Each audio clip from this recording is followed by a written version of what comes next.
Finsweet, agency, product, community. That's effing sweet. Hey, hi everyone. Okay, another Friday, another technical live stream. I hope that everyone has had a good week. Happy to be back here. So, um, before we just jump into it, I just want to say hi to people and everyone here. Please drop some messages in the comments.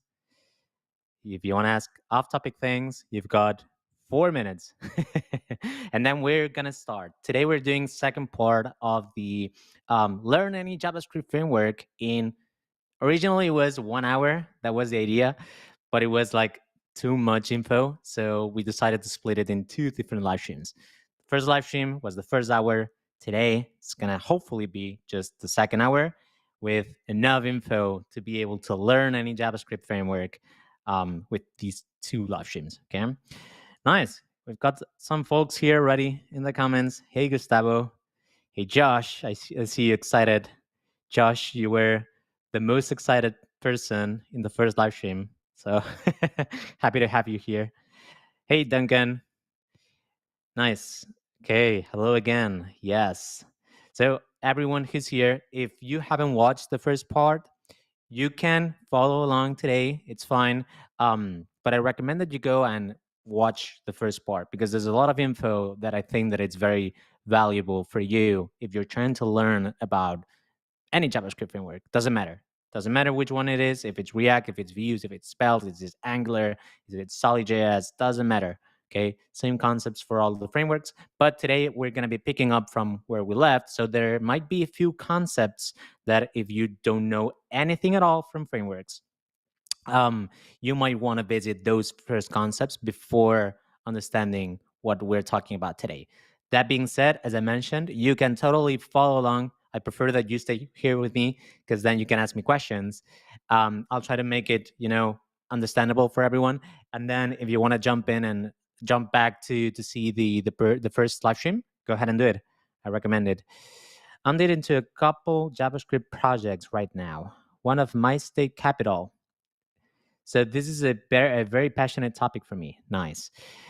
What are you building the projects with, Josh? Are you using vanilla JavaScript? Are you using a framework? What are you using? Or have you even started coding those projects? Because maybe you haven't yet. I want to know it. Cool. And for the folks who are joining, welcome everyone. We're going to start the live stream in 1 minute from now. Finsweet developer starter and how no? Okay, so you are doing just some backend work, right? Because Hano is specifically a backend router for serverless environments, although it also supports Node.js. Are you doing an API and then you want to build the front end using a JavaScript framework? Maybe that's why you're interested in this. Even if you're not like planning to build immediately a project, I recommend that you learn about these things because it gives you a lot of perspective, a lot of it broadens your vision when you're trying to build things because it can inspire you. You can think of better solutions when you know more about how people are solving problems nowadays, right? um, so I personally, and this is a bit off topic, but I personally love to learn things that are maybe not directly um, related to what I'm trying to build like today, but that I know that are related in the same field. So at some point, maybe that information it's helpful and can help me come up with better ideas. Nice. I'm actually doing Webflow and client first with a front end and an API backend. I'm on these live streams to get a better grasp on the basics of frameworks. Nice. So I can better understand when to use something like Svelte or Astro over Webflow. Yeah, nice. Kind of like a middle thing. Obviously, will be Wized. Wized, it's meant to be like the framework for Webflow projects. And I don't know if you already know this for the people who's been watching videos and specifically the last live stream. Wized it's technically has most of the features that we're talking about here. It has most of the features of a JavaScript framework with the difference that you don't create the HTML with wized. Usually with all the JavaScript frameworks, you not only create the logic of your application, you also define all the HTML, right? Each component contains some HTML, and you have some styles, blah blah blah blah blah blah. All that is, included in your code base of the framework.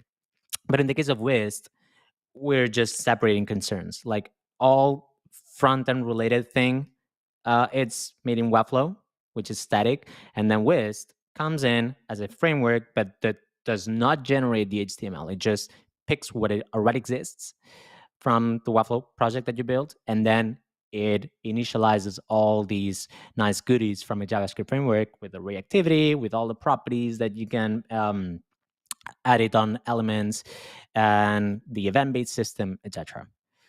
Cool. Okay, Chabi, hi from Texas. Nice. Okay, nice. So let's just, how about we make a summary of what we talked about last Friday, so then we can just continue from here. We've got about 53 minutes. I think it's doable. We'll see. So I'm gonna start sharing my screen. Thank you, Gabe. Cool. Okay, so this was kind of like the whole blueprint of what I think that you could learn today to understand more about any JavaScript framework. And on the last live stream, we talked about specifically these two sections, which is the templating and the reactivity.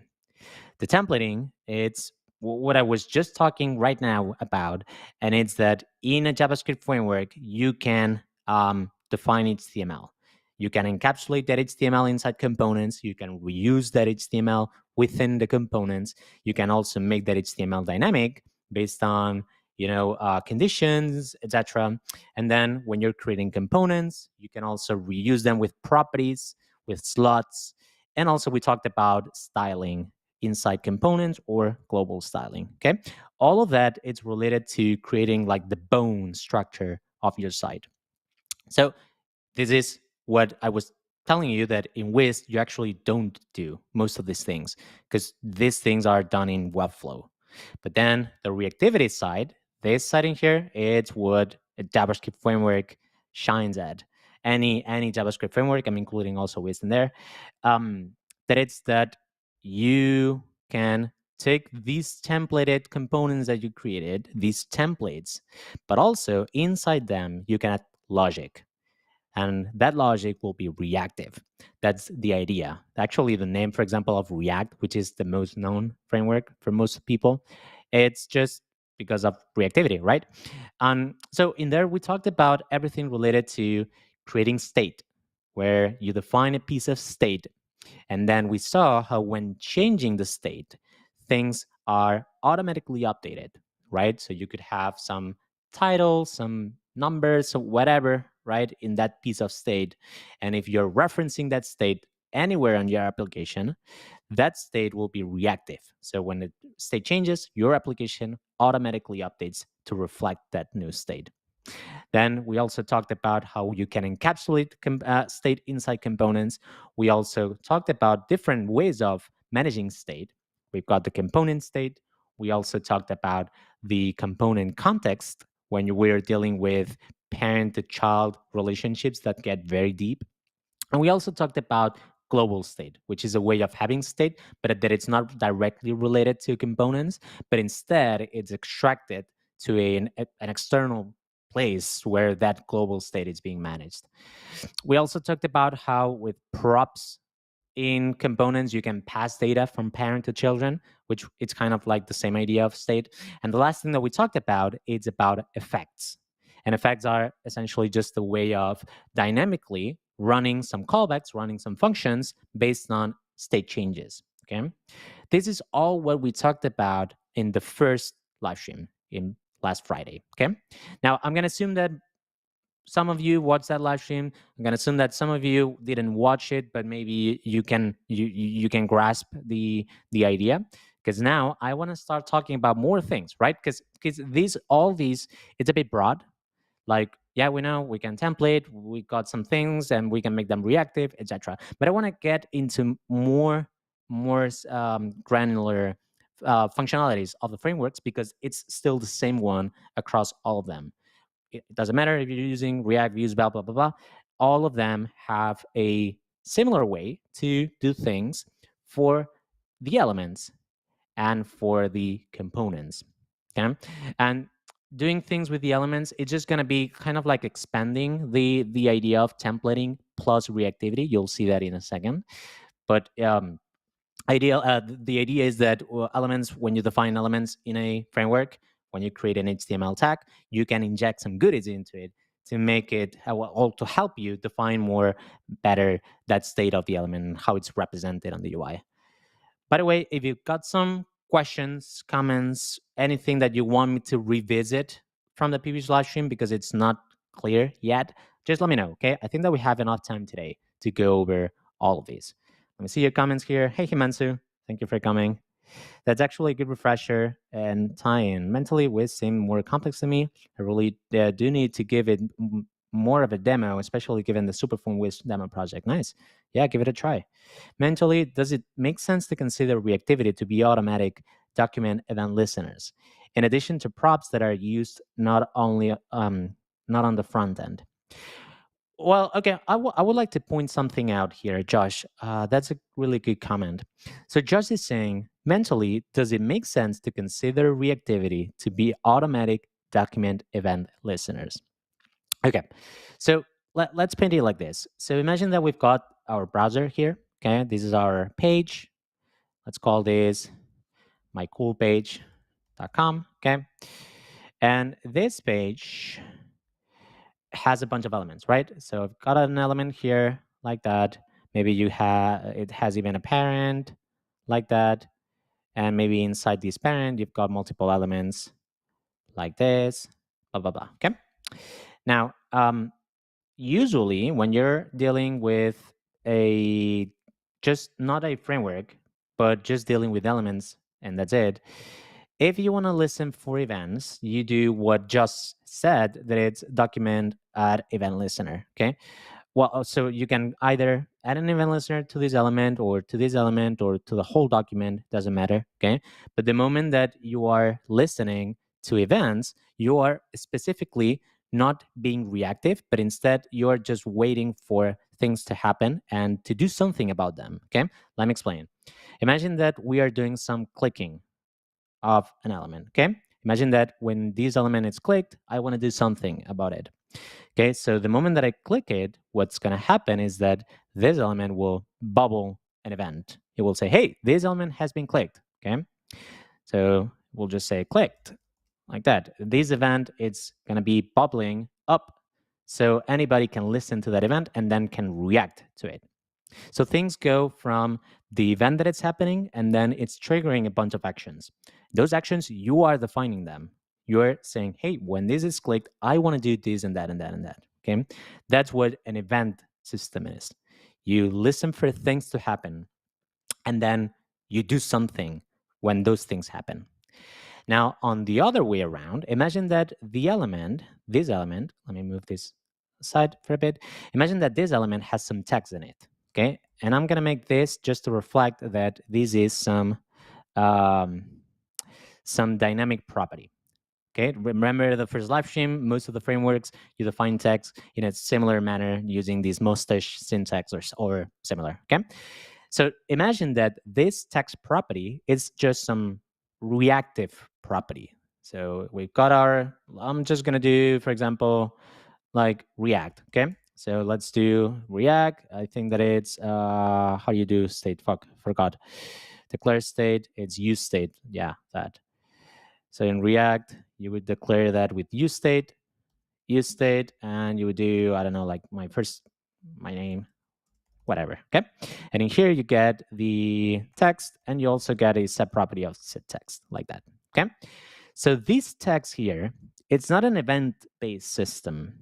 You are actually just passing this reactive property to here. And then what will happen is that anytime that for some reason you update the text, so set text, and you do, hey, instead, but I want to call this Maria. Hey, Maria, good to see you.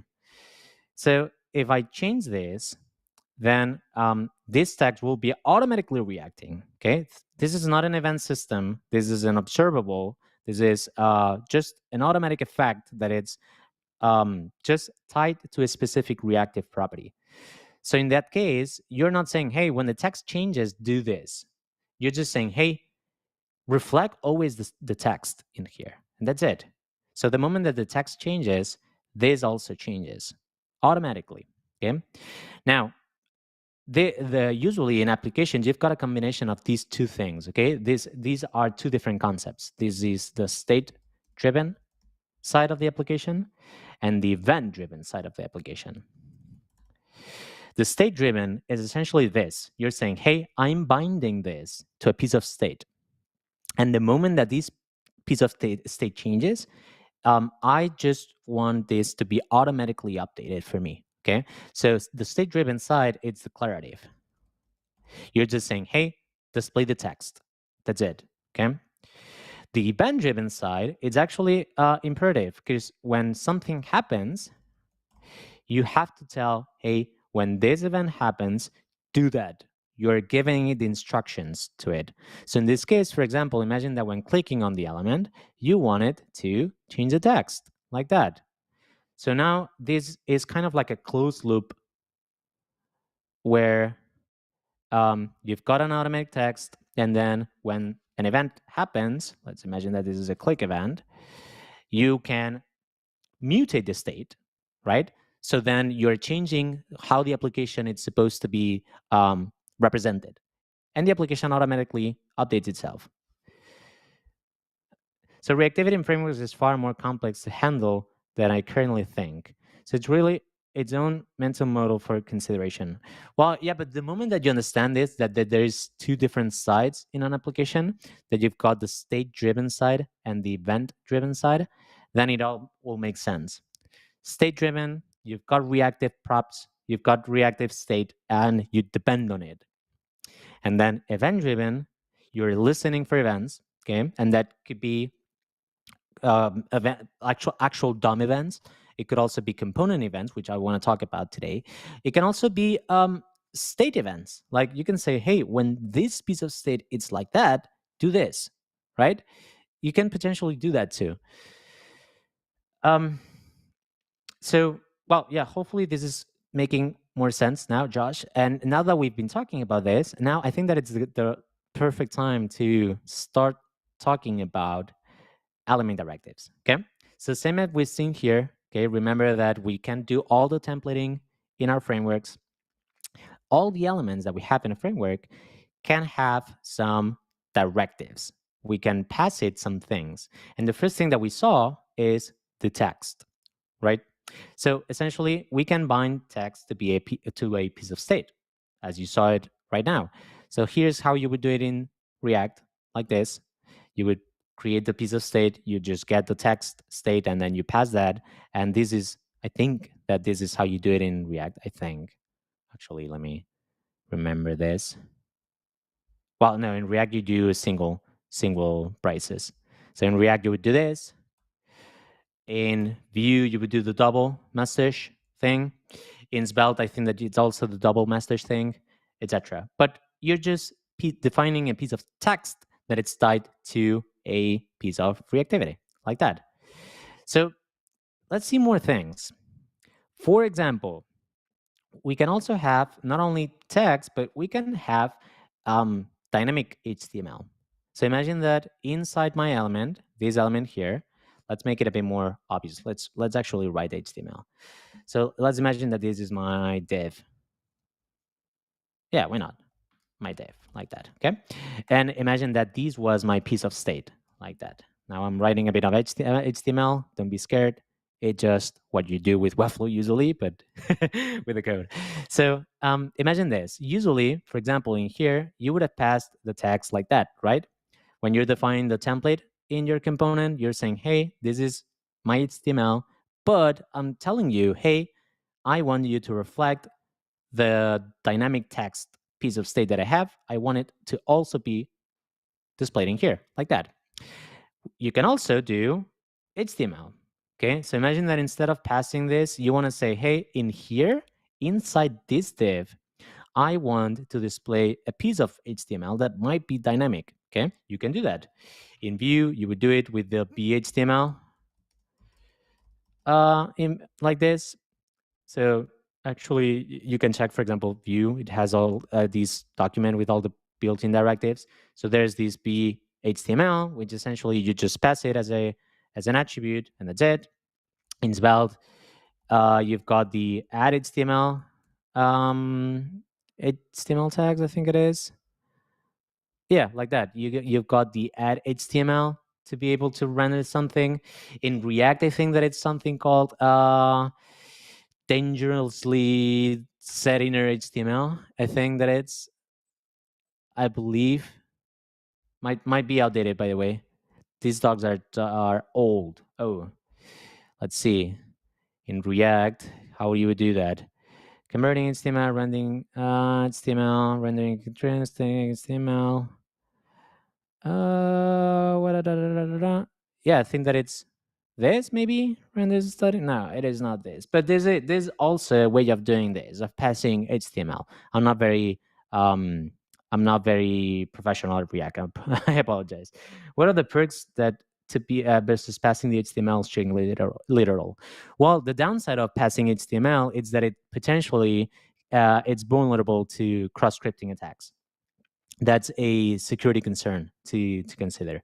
So XSS, I don't know if you XSS, no XXS, cross-site scripting.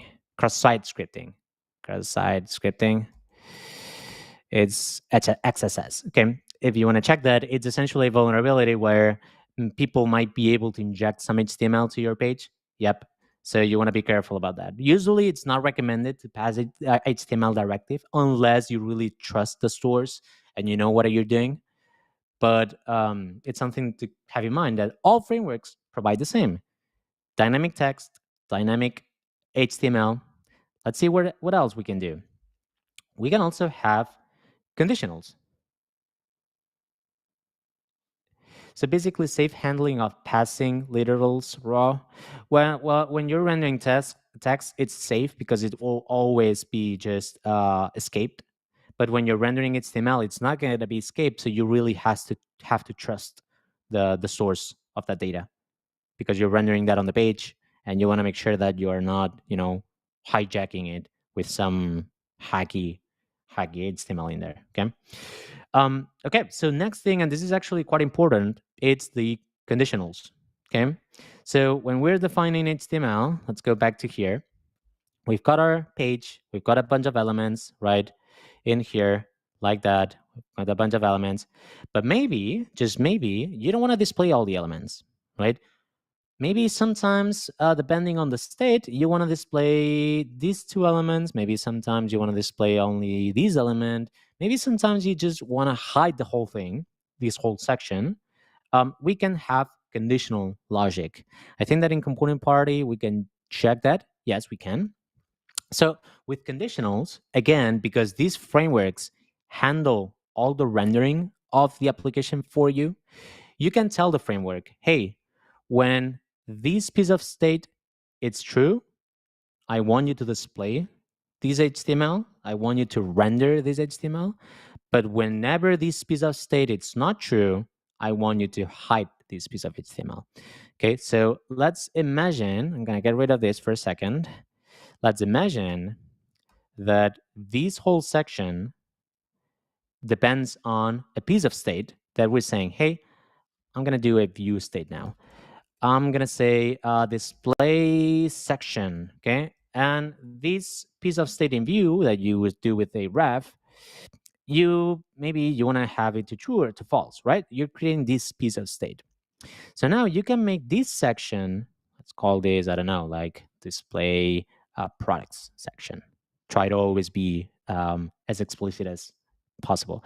So imagine that this section, I only want to display that section whenever this piece of state it's true. Okay, so you can do that in React, for example, because we're rendering things using JSX. The way that you do conditionals is by doing these kind of checks. So essentially here, you're passing the HTML that it's supposed to be rendered, but you're saying, hey, here only display this span if this equals to red. Or here, only display this span if orange light equals to orange, or this one for green.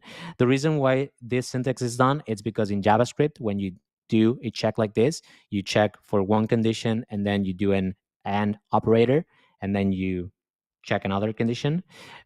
If the first condition is false, then it's not going to proceed to the next one. If the first condition is true, then it's going to say, okay, this is true. So then let's proceed with this one. Okay. It's a bit weird. I really hate the syntax of JSX. I really don't like it. In Vue, for example, it's easier. In Vue, you can just say, hey, if this property is like that, it's going to be rendered. So you're essentially saying, hey, this whole span that it has this attribute, render it only if this is true. In here, you can say, hey, render this if this is true, like that. Kind of like a JavaScript if else statement, very simple. And in Svelte, which I really prefer because it's even more clear, you just say like this. You open the brackets like this. You're saying, hey, inside this bracket that we're opening here, if the light is red, render this. Else if, render this. Else if, render this. That's it. Okay. So for example, if we used the syntax from Vue.js, because I was using Vue in this case, imagine that this is a, let's go back to the, actually let's do it here. Imagine that this is this. So I got my div here, and inside here I got my own children, whatever. Okay. This div could be, just to give it some reference, this could be product section. So you know, okay. So this div, it's this representation. Okay. So in Vue, you would just do this, if like that, and you would just reference the piece of state that you're working with, like that.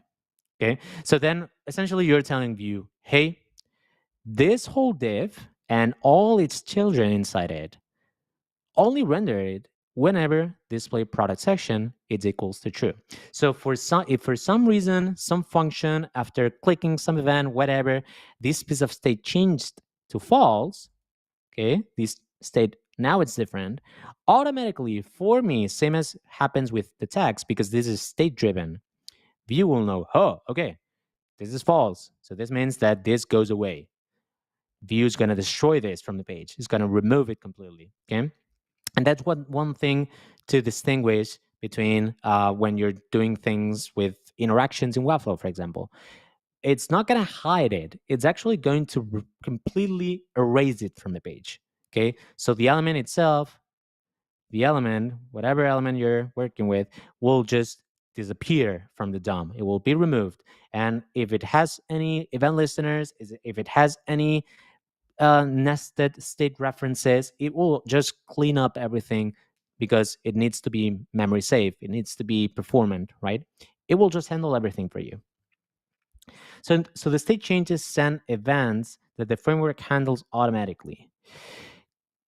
Kind of, yeah. So so the framework keeps track of the state. It's not like it sends events, it just knows when the state changes.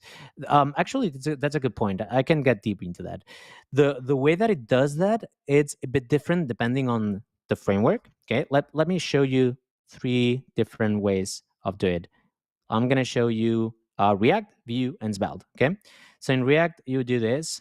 You would do use state, right? And in here you get, I don't know, like the first thing could be false, like that.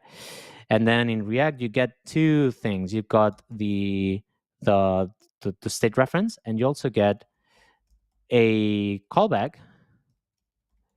to update the state. That's how you do it in React. In Vue, you create a ref, which is a proxy. You'll see that in a second. And in Svelte, you just do, I'm talking about Svelte 5, by the way. You just make the variable mutable, first of all, and you define a piece of state like this. Like this, okay? So in, externally, kind of looks the same for all frameworks, but each framework has its own way of handling the state. Duncan, would it need to reload the page to remove it? No, it doesn't. They handle the DOM dynamically for you. You don't have to remove the page. No. Okay, so this is React. This is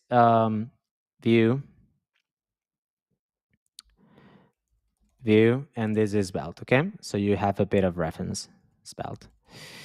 In React, because anytime that you want to update this state, you have to use this callback set display product section. So the moment that you want to change this state, you have to go whatever in your application, and you want to call this because this is a function, and you want to pass the new state to it. Okay. Now, because this is a function, React knows React just internally, when you call this function, React will know that you've called that function. Okay, because the moment that you create this piece of state, this setter comes with some, with some additional logic that React handles whenever you call this function. So you call this function, React knows, oh, he called this function. I need to do something about this, because then it will update the state, and then it will make sure that the whole application is rendered with the new state in place. Okay.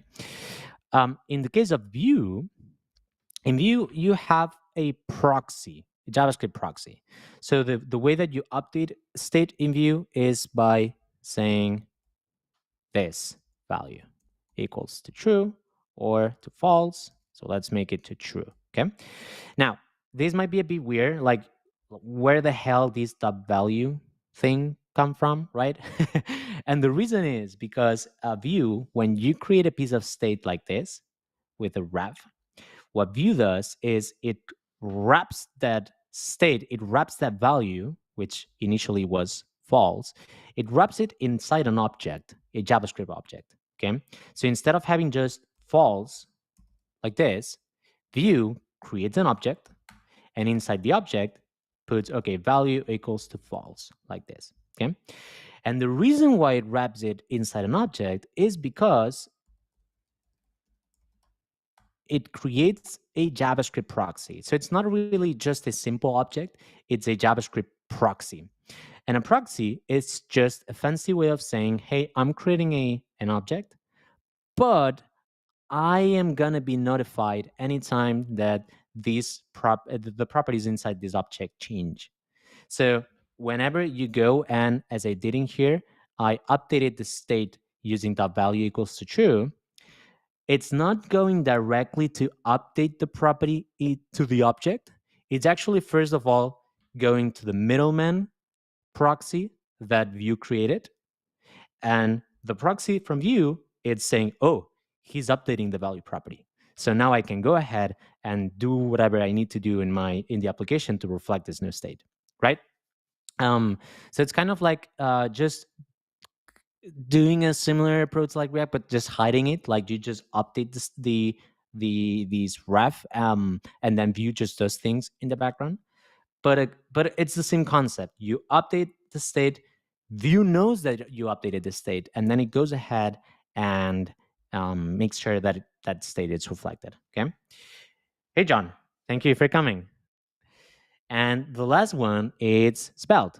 So in Svelte, it's pretty cool, but it's not plain vanilla JavaScript. It actually has some compiler magic in the middle. In Svelte, you just will grab the value and just assign it like this. Okay, it's it. So in Svelte, you would just kind of like a traditional regular JavaScript variable. You just go ahead and assign a new value to it. You're just passing. Now, the thing is that this is actually not the real output that it's happening when you build this application and you ship it to your users. Svelte actually has a compile step. Okay, so this process in here, first it goes through a compiler before being executed in the browser. Okay, and when you do things like this, when you create a state, your Svelte is actually creating a signal to it. Okay, it's creating what's called a signal. And I don't know if you're familiar with solid.js, but solid.js was one of the, well, it was not the first, but it was the one who popularized the idea of signals. Signals, again, are very similar to what React does with use state, although they are more optimized, I'm going to say. But the concept is the same. So with signals,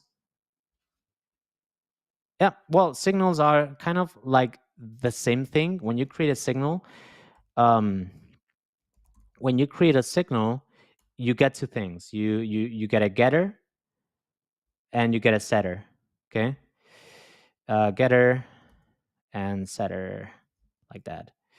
And it's the same thing. So the getter will allow you to retrieve the value that it's currently being tracked by the signal, and the setter will just notify the people who are getting the signal that something has changed. Okay, so imagine that here there's a pool of people.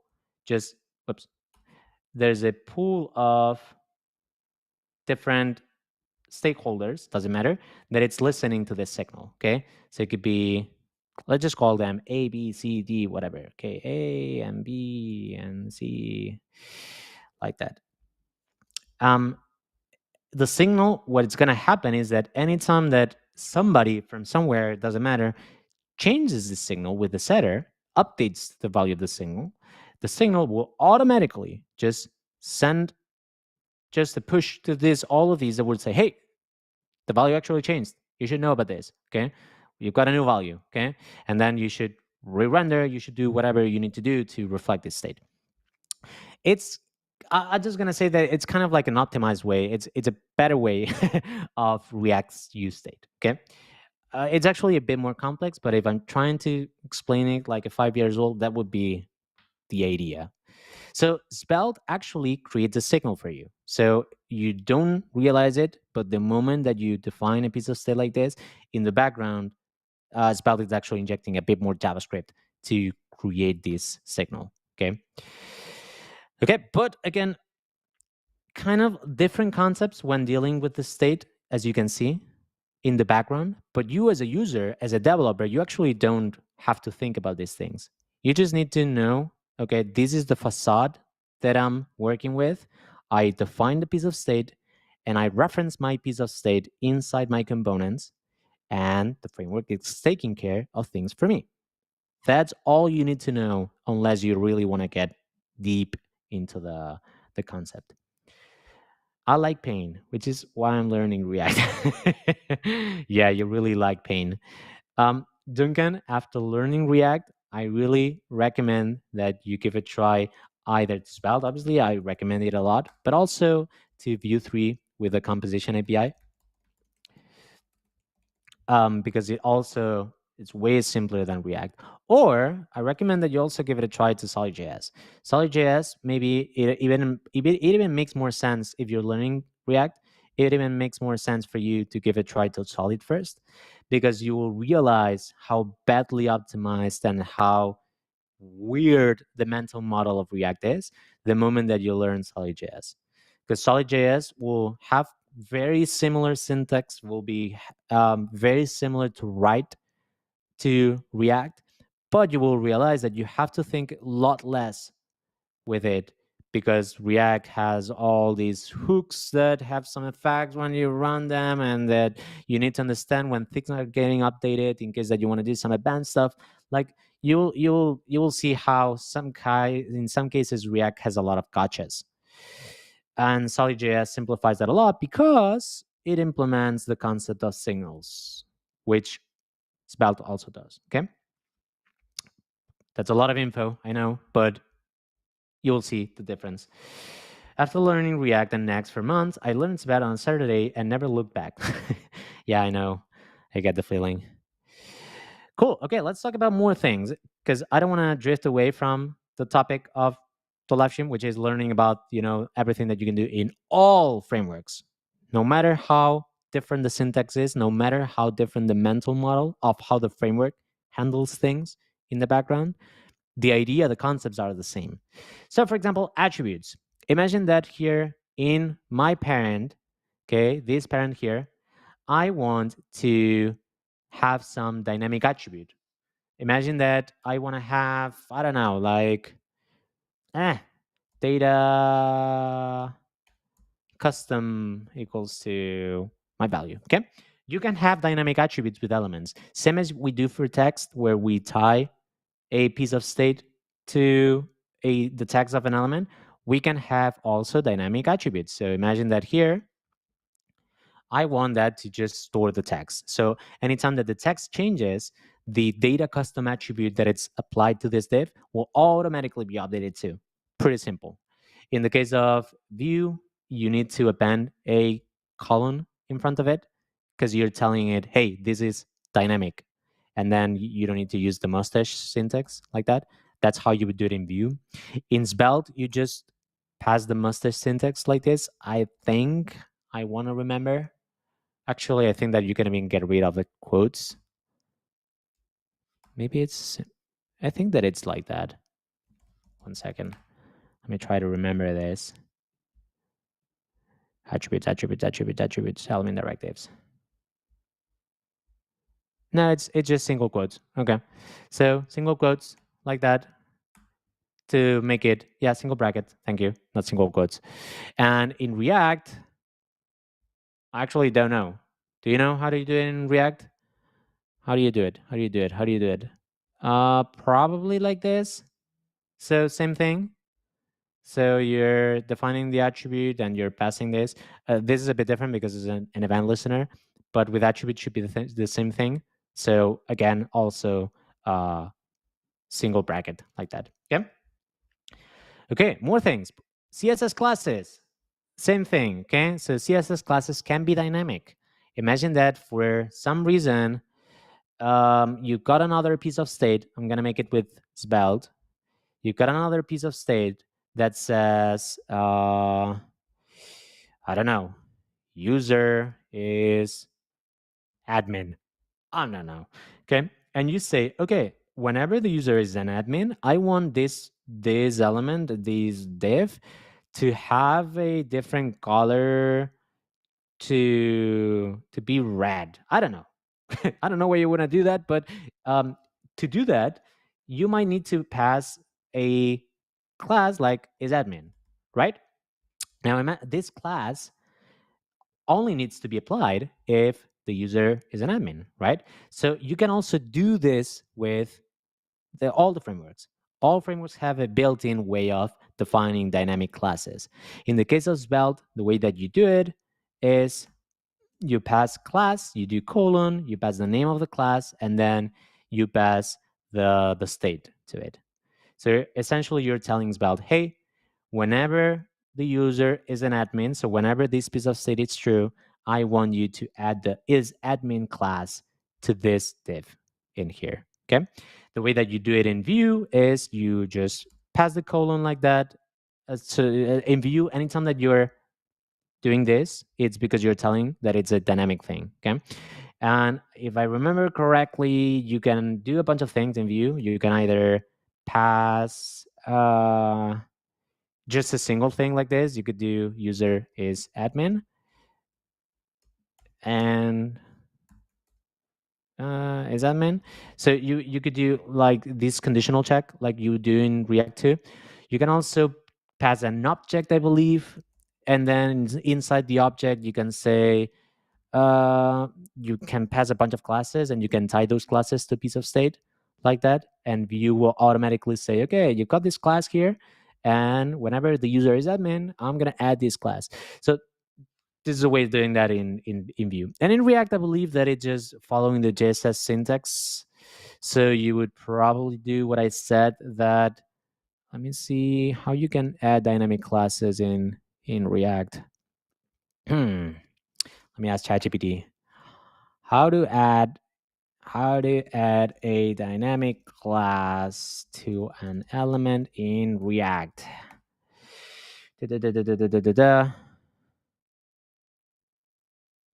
Using the ternary operator. Yeah. So same thing. So like that. In React, the only downside again of React is that it uses JSX. So you cannot define things using class. You have to define things using class name. So you do something like this. look at that. How cool. I can write code. Nice. So in React, you do it like this. You say class name, and then you do either you do a ternary operator or you do just a conditional check like this, etc. But it's the same approach again. Okay. So conditional classes, all possible in how do I get rid of this now? Oh, I can't. Oh, anyways. So conditional classes, dynamic classes, all possible. Same for styles. Again, I think that you're getting the drill, but you can dynamically inject inline styles. So when you're writing HTML, you can pass the inline styles to an element. You can say, hey, style equals to display none, for example, right? This style, again, because we are templating and our templating is reactive, you can dynamically update the styles of an element based on a piece of state. Again, in Vue, you would pass it with this. In Svelte, you would just do. I think that in Svelte you have to construct. No, actually, there's a style. Oh yeah, there's a style property again. So you can do the same thing with Svelte. You just do style colon property, and then you pass the reference to the state. And with React, again, probably it's using the ternary operator, kind of like this. Okay. Okay. More things. Let's talk about events. So same as all these things, this is getting a bit cluttered right now. Hope that I'm not confusing you. But same as we are able to define custom attributes, classes, styles, etc., we can also listen for events, right? And usually this is the syntax is a bit different again across frameworks, but the idea is the same, that we define the event that we are listening for, and then we define the callback for the event, the handler, right? So imagine that, again, as we said, maybe I want to listen for clicks on an element. The way that you do it, it's a bit different across frameworks, but you would declare the event that you're listening for, and then you would pass it the callback that will run anytime that that event changes. And that callback could be it's a function basically. So imagine that. Can I write code? How do I write code? Maybe here. No. Oh, code. Oh, look at that. Cool. So imagine that I've got a function, something like function handle click, right? And in here, you do a bit of logic. Maybe you want to even update the state. Maybe you want to say, if you click, then I want to make the user admin. Okay, I don't know why you want to do that, but you could potentially do it. So this is the handler of the event. So what you normally would do is, okay, let me convert all of these to code. Nice. So you would define the event in Svelte. You would do on click, and you would pass the handler. In React, you would do on click like this, which is a bit weird because it's not, on click like this. It's vanilla JavaScript. Actually, you can define an on click property for any element. On click with a capital, it's a JSX syntax thing, which is for React. In Vue, you would do add click like that, and you would pass it like this. And it's actually not the handler, it's the handle click. But it's again the same concept. All elements can be listened for events, and you can pass the callback whenever that event happens. So now if I attach this to the element and I click on the element, anytime that I click it, because I'm listening for that, this function will run. Okay, and this is the event-driven side of the application. Anytime that I click, I run a function. I give it instructions. Okay, cool. We're almost done with element directives. Nice. Value bindings, transitions, dump revs. Okay, so same thing again. Imagine that in here we've got an input. Okay, this is an input like that. Like, let's put it outside. This might be, oops, name. Okay, imagine that this is a form, and inside this form we've got a bunch of inputs like that. Maybe you've got name, maybe you've got age, blah, blah, blah, okay? So you can bind to a piece, to an input value if you want to. Usually most frameworks provide ways of doing that. And when we're talking about bindings, we're talking about usually two-way binding things. There are two things that you can do. You can do one-way binding or two-way binding. So imagine that you've got a piece of state here. Let's make it with view, I don't know, name equals to ref. And here, I'm gonna say my name, okay? You can say, okay, I want this piece of state to be tied to this element, okay? It can either be one way or it can be two ways. If it's one way, essentially, the framework will just say, I've got this value here, so I'm gonna put it inside the input, Alex, like that, okay? Let's put it on the side. Can I do that? Like that. Now, if I change this ref, if I come somewhere in my code and I say name.value equals to, who was the one who wrote? Chris, like that, the framework automatically will update this input and will just say Chris. Okay. Now, this is when it's one-way binding. But you can also have two-way binding, like this. When you have two-way binding, this will also work. If you change the state, it will change the input. But if you change the input, like the user types inside the input, I type something like Duncan, like that, then automatically the framework will update this piece of state to reflect this value. So when you're creating this two-way binding connection, you're just making sure that both sides are always reflecting the state. If this changes, this changes. If this changes, this changes. That's where two-way bindings, the concept comes in. Okay, so you can do that again. If you do it with Svelte, you would do it just with the bind property. I think, yes, the bind property.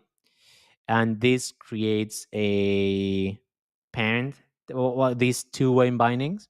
If you want to just do a single way binding, in that case, you don't need to do this. You would just pass it as an attribute. Remember that we can dynamically update attributes of elements. Oh, I removed it. But an attribute of an element can also be the value, right? An input has an attribute called value. So you define this, so input, like that, type text. You can pass it a value, right? A value.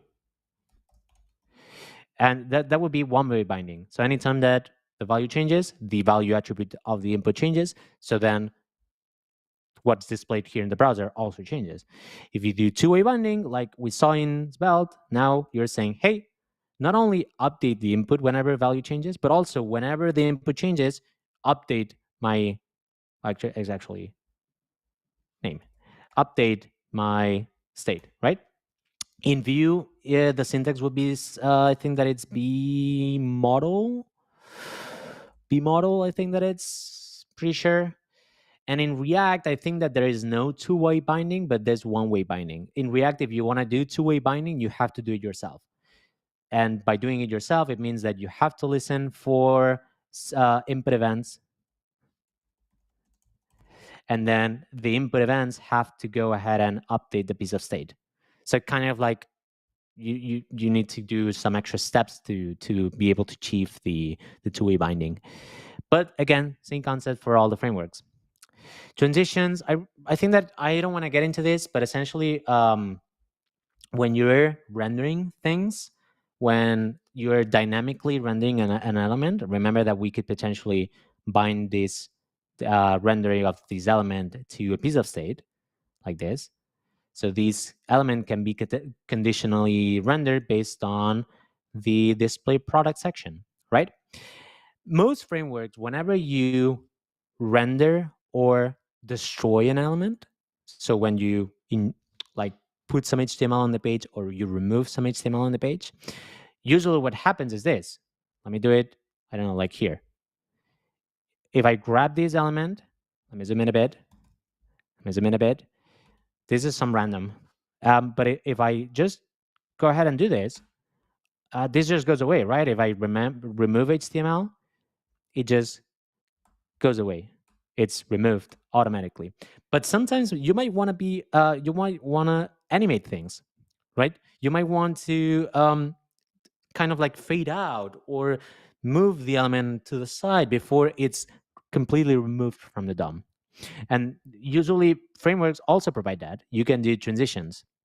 So imagine that in here, you do a transition of fade, okay? Then anytime that the display product section is equals to false, which means that this section needs to go away, the framework will first fade it away, and after the fading has finished, then it will just remove the HTML, okay? In the case of Svelte, it has built-in transitions. As you can see here, you define a transition like this. For example, here it's saying, hey, this div, whenever you remove it, I want you to play this transition. In the case of Vue, I think that it also has transitions built in. In the case of React, I don't think you have it. You need to rely on third parties like Framer Motion, which are actually the guys who created Framer, by the way. um, so Framer Motion, it's for animating things. I don't know, there's a lot of libraries for animating, but I don't think that there's a built-in way to do it directly in React. But it's a concept that it's always used anyways when you're building things. Okay.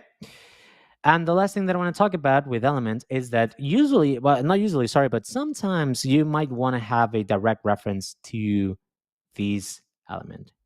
No, so reactive. Yeah, actually, that's a meme from React. One of the memes that people says is that actually React is not reactive. Like, there's a lot of things that you have to do for yourself. React is not as smart as it seems. Like React, many times it just renders the whole thing. Like, it's not granular. It doesn't provide many things out of the box. It's not as reactive as other frameworks, but that's kind of like a separate topic, and I don't have enough knowledge to be able to shit on these things. Um, hey Yash, you're coming a bit late, but thank you for coming. I recommend that you go ahead and watch the live stream from the beginning. I think that you'll like this. Cool. So imagine that for some reason, you want to run some custom code referencing an element, right? So usually this would be written like this, like div and closing the div, blah blah blah, right? Now imagine that you want to work with this div programmatically. Usually, if you were not using a framework, let's add some class here. Let's add my element. Okay. Usually what you would do is you would go ahead, write some vanilla JavaScript, and you would say document.query selector, and you would get the element, in this case by class, and then here you've got the element, the DOM reference, right? Now, obviously, this is done with vanilla JavaScript, but how do you do it in a framework? Well, the way that you do it in a framework is by using what's usually called refs, okay? Refs, like that. Each framework has its own way of doing that, but essentially, I think that in Vue, if I look for refs, it's called template refs, and all you need to do is two things. First of all, you pass a ref equals to your piece of state name, and then you declare the state. So here in this case, look at that. The way that you do it in Vue is you are defining this input to be referenceable, and you're saying, hey, I want this input to be referenced in my input state. And now you can just access the input state like that which contains the DOM element, right? In the case, for example, of React refs, actually, I think that it's in the component party page. It's refs, DOM ref. Yeah. So in the case of React, for example, you would do a ref like this. So you would create a use ref hook, and then you would pass that to the ref attribute, and then you can access the element again like that. In Vue, we already saw it. In the case of Svelte, you do the bind this property. So you create a variable, piece of state, and you're saying, hey, I want you to inject this DOM element to these variables, so then I can access it. So again, same concept for all the frameworks. You can always access the DOM objects of any HTML element from your frameworks. Whew, okay, a lot of info. How are you guys doing?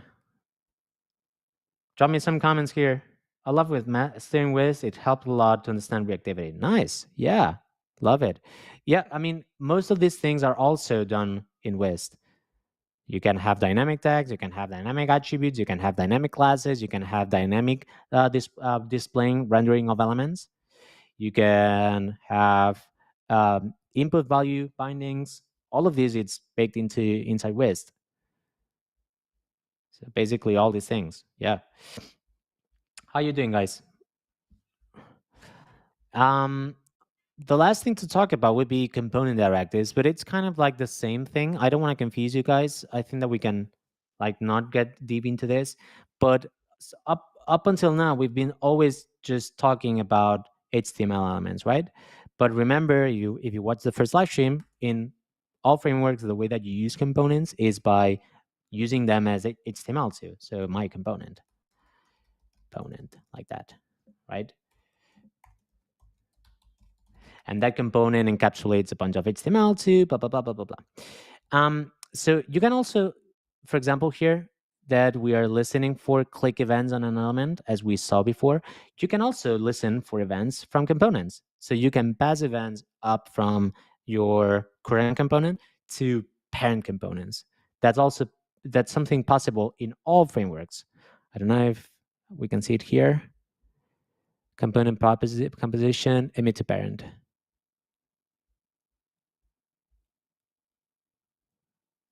Yeah, so you can see, for example, in React, you can pass callbacks to the children components.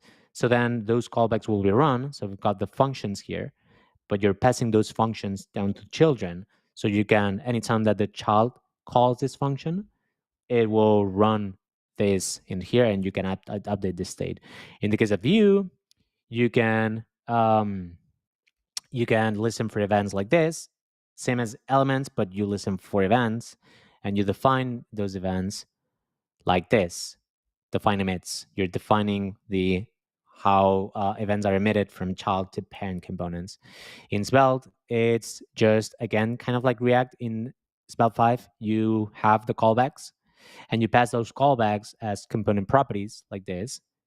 And then the component down the stream, the component will call those functions using the event listeners like we saw, okay? Duncan, which framework did you build with?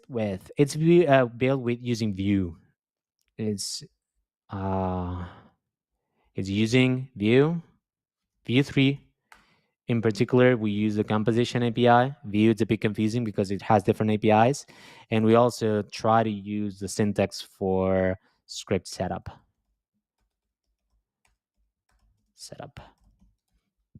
Which might be confusing if you don't know about Vue, but in Vue, you've got different ways of doing things, like different syntaxes. But this is the newest one. And what I've been showing you in all these Vue examples, all these Vue 3 examples, whoops, missing this. It's this. So it's the script setup with the composition API, etc. If you checked Vue 2, that's a different thing, because Vue 2 it had a completely different way of defining things. Same concepts again, different syntax. Josh, foundationally, I've done all this stuff before, so all it feels familiar. Component Party is a great resource. It is, yes. Anytime that you want to compare things, I really recommend that you go ahead and check it in here. Like, for example, before I was talking to you about React and Solid.js, how they differ, but they are similar in some matters. Like, check this. You can see here a comparison of React next to Solid.js. And if you check it, it's kind of the same thing, like React, use state, Solid.js, create signal. Kind of the same thing. The facade looks very similar. The biggest change is in the background on how Solid.js does the reactivity in comparison to React. So there's a lot of things that you can compare. I really recommend it. What is your favorite framework to build MVPs? I would say Svelte. So Svelte for me is the top framework, but I'm not gonna lie to you, since I've been using Vue a lot for Wist, because actually Wisp was built in Vue before it came into Finsweet. So I did not create Wisp from scratch. It was created by Jonas. And he created it initially with Vue. So obviously it made sense to continue working in Vue. And I'm going to be honest, I'm really enjoying working in Vue all as well. Like if I had to start from scratch, I would probably use Svelte. Not gonna lie, because I'm a very die-hard fan of Svelte. But I'm enjoying V3 quite a lot. Not gonna lie to you, it's pretty nice. Does attributes use anything under the hood, or was it homegrown binding with Webflow? Attributes, it's all vanilla JavaScript. Everything it's built from scratch in attributes. So there's no framework underlying attributes. It's just all custom code. Astro plus Svelte would be my current MVP choice. It's a nice choice, yeah. Astro has some cool things. It's more focused on the server side rendering things, not on the UI side, like we were seeing here. Um, and it has a few differences that I would need kind of like a full live stream to talk about. But it's a cool alternative. Astro is getting a lot of popularity nowadays.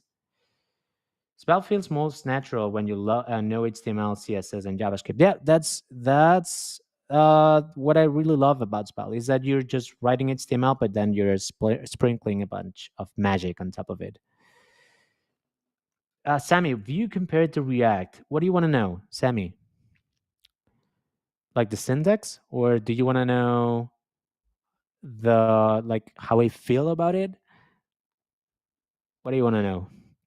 Josh is asking, sick, Symfora coming V2. Then I'm assuming, was there going to be a beta testing period for that all? Yes. So V2 again, all built in from scratch. There's going to be beta testing. It's just that we are trying to allocate resources the best way that we can, and attributes, it's still under development. Sometimes it gets in progress. Sometimes it needs to be stopped because we're focusing on some things. So it will come. Don't worry. Someday. If you like pain, then React, from what I have learned here. Duncan, the good thing is that if you learn React, then the moment that you jump into another framework, it will just be a bliss for you. It will just be super easy to learn. So it might be painful if you're constantly thinking about, just beating yourself up. But if you don't think about it and you just learn it, it's not going to be as hard. It's just that comparisons are not a good thing. So don't try to not compare it. That's it. If you don't compare it, it's all fine.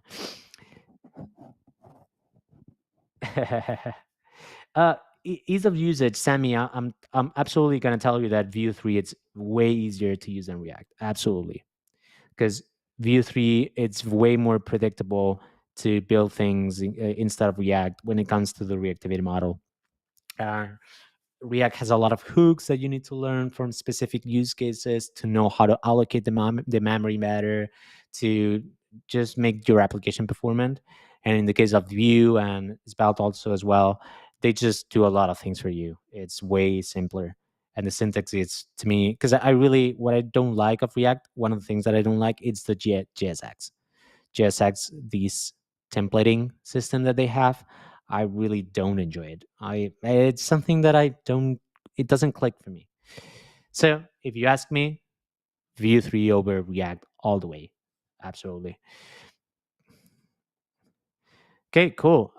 Well, I think that we did a pretty decent job. There's obviously more things to talk about. If you keep exploring, you'll find a lot of more features that we haven't brought up in these live streams. But with this knowledge, with today's live stream and the previous live stream, you kind of build like 90% of applications, 95% of applications out there. Then there might be some specific, scenarios that you might need to go one step ahead. But you can learn that with just some YouTube videos.